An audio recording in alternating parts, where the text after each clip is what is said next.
Hey guys, it's Elseif. I'm trying something new today. It's been a busy few months since starting this channel. Our last video on apocalyptic mystery games took a lot out of me. I wasn't expecting YouTube to be easy, but this has been a lot harder than expected.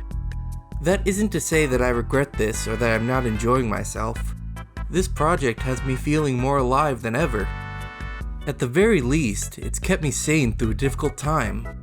Speaking of difficult times, I made a lot of New Year's resolutions this year. Most of them were completely derailed by the Backstreet Boys reunion tour. But I was able to keep one. I promised that I would try one new game a week minimum. I keep it affordable using sales, demos, freeware, and my untouched backlog. It's been a great way to expand my gaming horizons. Now that I have a channel, I figure, why not make videos about it? Hey, you're gonna hurt somebody! Introducing...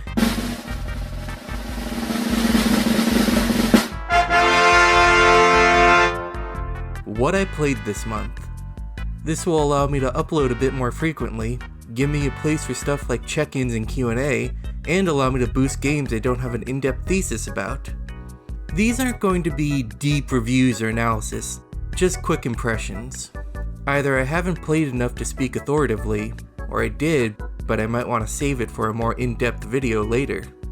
Now that that's out of the way, let's start the show. Fall Guys, Ultimate Knockout, developed by Mediatonic. Like everyone else online, I got into Fall Guys this month, and it's a good game. It's honestly self-explanatory. To quote Jim Sterling's video, The Marketable Genius of Fall Guys, when it comes to me, I just want validation and to feel like I exist. Wait, no, that's the wrong one. As a game, Fall Guys has it made.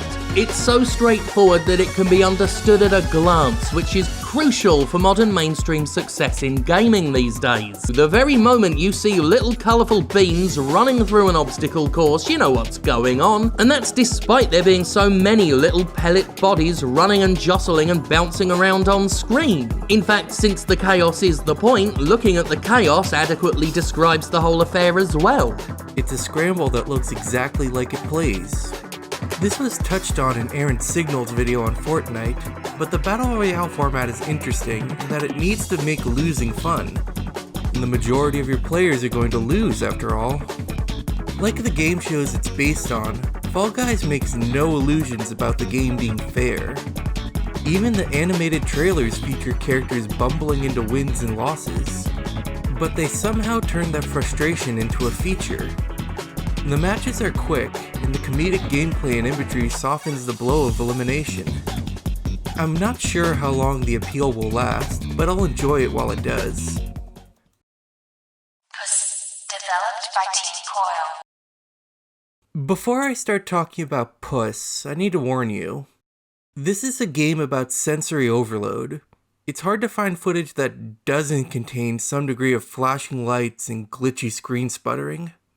If you're epileptic or otherwise photosensitive, I seriously suggest skipping ahead to this timestamp. At a glance, Puss is simple. It's the old Flash game staple of a cursor maze. Your character is your mouse cursor, and you move it around while trying to avoid walls and obstacles. Puss builds on this by adding, well...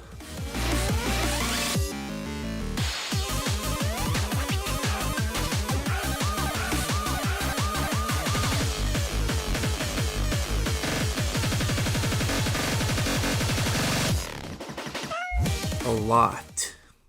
This kind of game requires a lot of visual focus to make precise movements and to keep track of your character. Puss, it pushes that focus to its limit. It uses its excessive aesthetics to make the stage layout a bit harder to read. This encourages deeper concentration. If you're not overwhelmed by the game, you're completely entranced by it. But the visual clutter isn't the only form of challenge. Stages will often have gimmick mechanics or novel layouts. They feel like a combination of puzzle and dexterity test. When I was done with this game, I had a headache, painfully stiff fingers, and a racing heartbeat. It was great. Also, I think I might have been brainwashed? I'd recommend this game the same way I'd recommend a painfully spicy sandwich. That's all you got, Liquid Rage? Oh my god.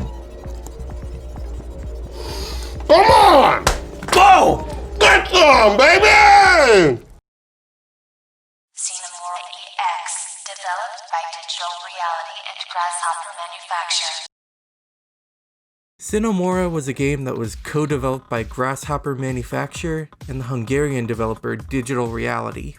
Like every Grasshopper game, it oozes style, with a bizarre setting and tone. Like many Grasshopper games, the gameplay behind it is a bit unpolished. Cinemora is a shmup about time. All the characters are time travelers, and the mechanics all relate to manipulating time. Time is used as health. You have a timer ticking down and you die at 0. Getting hit gives you a time penalty, and doing well refills the timer. It's an interesting way to encourage a more aggressive playstyle and also give players a bit more leeway. You can also slow down time to avoid bullets and other obstacles, which always feels good.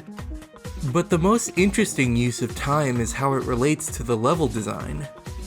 The game is a bit more plot forward than most shmups, involving a war and oppression that spans multiple eras. You get to see the same areas in different time periods, recontextualizing previous spaces and giving the world a sense of progression. I just wish it was a bit better gameplay wise. You don't have the genre staple of a screen clearing bomb, nor do you have half-speed movement for precision dodging. This is probably just me being bad at video games, but it feels like some of the later patterns were designed with tanking damage in mind. A casual playthrough feels worth it for the cool set pieces and fantastic bosses, but if you're a fan of the more crisp bullet hell design, this game might disappoint a bit. Armello, developed by League of Geeks. I recently got into the board game review channel, Shut Up and Sit Down. I'm normally not much of a board game person, but I was drawn in, both by their wit and charm, and their ability to convincingly describe how it feels to play a game, something difficult to do with bits of wood and cardboard. It made me want to expand my board game experience past my debilitating mahjong addiction.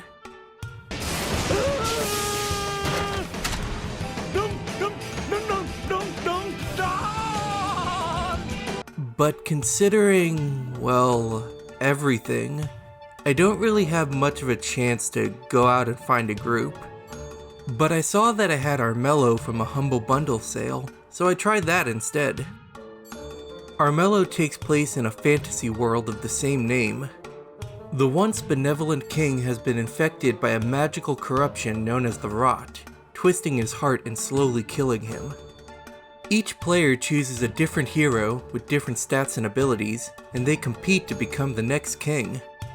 There are multiple approaches to the game, with different characters preferring different strategies. You can win by combat, hunting down other players. You can win by political maneuvering, spending coins to gain prestige and disrupt opponents' plans. You can win via magic, using your spells to control the board. Similarly, there are multiple win conditions. You can wait out the king's death and be crowned with the most prestige points. You can kill the king yourself. You can collect the magic MacGuffins and try to cure him of the rot. Or you can ally yourself with the rot, becoming the new Lord of Corruption. There's a heavy chance element with plenty of dice rolls and card drawing, but it's smart about it. The game rarely forces you into a gamble, and when you choose to test your luck, you can spend resources to tip dice rolls in your favor. There's randomness, but the bulk of the strategy comes from mitigating it. Each game takes about an hour, which can feel a bit long, but considering things like Twilight Imperium exist, this comment is just reason for real board gamers to shove me in a locker and steal my lunch money. Well, well, well. How the turntables... Barbie Axolotl, developed by Actoson. Barbie Axolotl is a cute little visual novel about 5 axolotls living their everyday lives. We follow Axie, who loves having fun and doing somersaults, Lana, a caring girl who loves gardening, Enk, a grump who loves working out, Liam, who is severely ill and might be dying, and Neo, who spends every moment obsessively studying the void in reality that birthed them. They spend their days playing games, exploring their tank, and trying to ignore the ever-watching eye and existential dread. Yes, like Doki Doki Literature Club before it, Barbie Axolotl is a story that pretends to be cute and innocent, but has a dark side to it. I actually think it pulls this off a bit better than DDLC. It's less scary, but it doesn't feel like it's going for straight horror. It's more fluid, jumping between different tones on a scene-to-scene basis. The core mystery of the setting is engaging through the whole story, and isn't easily summed up like they were all in a video game. Nothing feels like a gimmick. The tonal dissonance is there to set up something that feels very raw and personal. When everything was revealed, I was tearing up.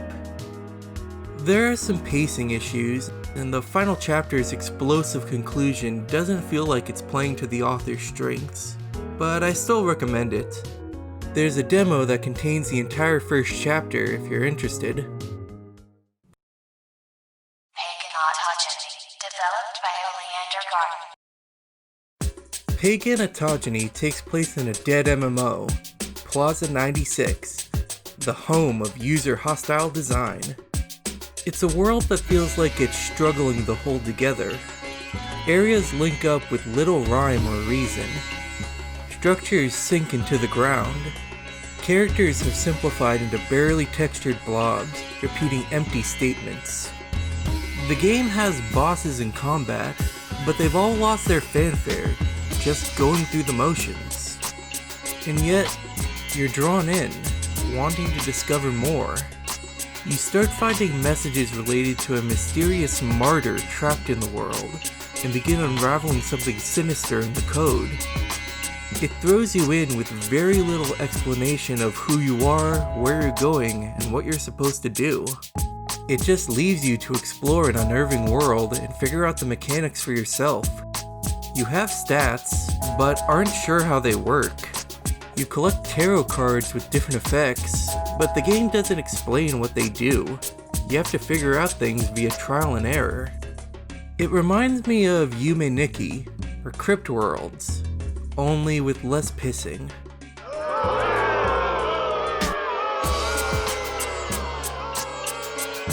I know, I'm just as heartbroken myself. This game definitely won't be for everyone. Its gameplay isn't traditionally engaging, and its plot is cryptic, like reading a good poem. But if you're a fan of strange and interpretive exploration games, then I say go for it. I picked this game up in the big itch.io bundle for racial equality a few months back. I recently learned that it's the third in a trilogy of games. It's intrigued me enough that I may go back to its predecessors. Yonder, the Cloudcatcher Chronicles, developed by Prideful Sloth. Yonder, the Cloudcatcher Chronicles is a frustrating experience. Not because it's bad, anything but.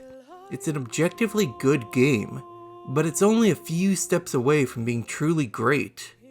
The island of Gamea was a beautiful place, but it's been corrupted by a magical substance known as the Murk. After crashing on the island, it's our protagonist's job to find the missing nature sprites, clear the Murk, and restore the land to proper health. Imagine Breath of the Wild, but without combat or dungeons. Instead, the focus is solely on exploration, crafting, trading, and farming. There's plenty to do, with multiple guilds to join, structures to repair, farms to manage, fish to fish, trees to plant, and side quests to complete. While playing, everything felt really pleasant. I really wanted to love this game. The issue is, The developers have placed a lot of effort in making the wildlife feel alive, with passing seasons and various animals, but not the people. The majority of the NPCs have no personality and say literally interchangeable lines. I'm not the biggest fan of farming and crafting, but I'll happily go through it if the story and world feels engaging. Here, it didn't. There are people who will absolutely love this game. I'm kind of disappointed that I'm not one of them. Spooky's Jump Scare Mansion, HD Renovation, developed by Albino Moose Games. I'm years behind on this. If you've been around gaming YouTube for a while, you already know about this game.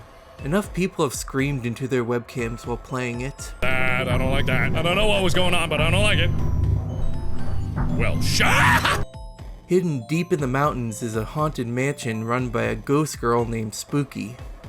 It's your job to go through it, braving the traps in its hallways and the dangers hiding in its rooms. All 1,000 of them. There's something fascinating about how this game is paced. It's horror as an endurance challenge. There's a checkpoint every 50 rooms. The player is always aware how far they are from safety. But when they get there, they have to deal with the knowledge that there are hundreds of rooms left. It's a draining horror of scale. Conceptually, it's Cabin in the Woods, but as an experience, it's closer to Cube. It's fitting that the main mechanic is stamina management. Despite jump scare being in the title, there are less jump scares than expected. They're there, but the game will allow for long stretches of nothing, and when one does come up, half the time it's a joke. But I didn't get too far in, so maybe there's more later. The horror genre, both in games and elsewhere, tends to be criticized for being derivative. Spooky is no exception. The enemies that chase you through the mansion are mostly homages. But there's something structurally going on here that I haven't seen in other horror games. I don't want to oversell it. There are much better horror games that have much more to say, but none say it quite like Spooky. Evans Remains, developed by Mytan69. Evans Remains is the video game equivalent of a good short story. It's a short and sweet game with beautiful art and music that you can beat in a single afternoon. You play as a girl named Dices, who's sent to an uninhabited island in search of a missing genius named Evan. She discovers that the island has another visitor, a man named Clover, who is researching the mysterious monoliths across the island, which double as puzzles to solve. He's searching for a hidden artifact, and they both deduce that Evan might have been searching for the same thing. They agree to team up. The puzzles are simple. They involve arranging one-use platforms to jump over a tall barricade. Despite not being complex, they still feel satisfying to solve. On a story level, the characters feel distinct, and the world feels unique. It uses mechanics as foreshadowing in a way that I've never really seen before. The ending is divisive. Some hate it and some love it. But the cost of entry, both time-wise and money-wise, is so low that the journey feels worth it either way. I'd say more, but I think I'll be doing a video on this one. So what about you all? What have you been playing recently? Are you interested in any of the games listed here? Any games you want me to try for next month's video? Do you want me to expand on any of these games for a longer video? Tell us in the comments below. Remember to like, subscribe, and keep breathing. This is Elseif Games, signing out.